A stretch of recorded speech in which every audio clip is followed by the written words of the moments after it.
Okay, so in this video, I am going to be constructing an angle bisector. Remember, bisect means to cut in half, so what I'm going to do is cut this angle into two equal pieces. First thing I'm going to do is I'm going to label a random point on one side of my ray of my angle. Then I'm going to draw a circle centered through the vertex through that point. Next, I want to go ahead and click on the point to mark where the circle is crossing the angle on the other side. What I want to do next is I'm going to center through the first point I drew, through the crossing point, and then I'm going to draw a second circle through that crossing point, through the point I originally drew.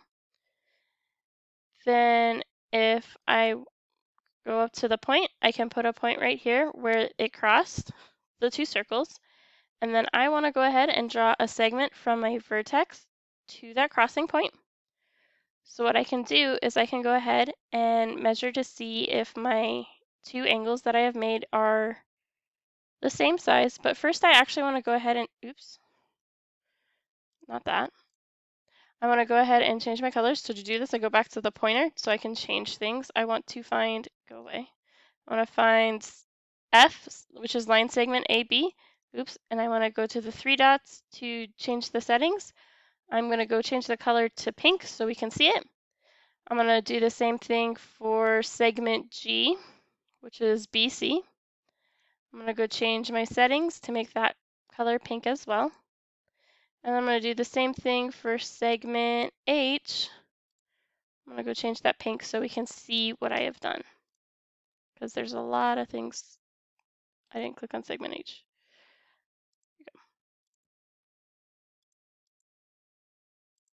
There we go. So now we can see the angle and its bisector.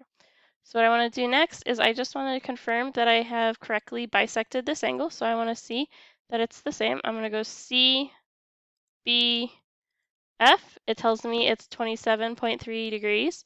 And I'm going to go F, B, C, or A, and it's going to be 27.23 again. So the angles match up, which means I correctly bisected this angle.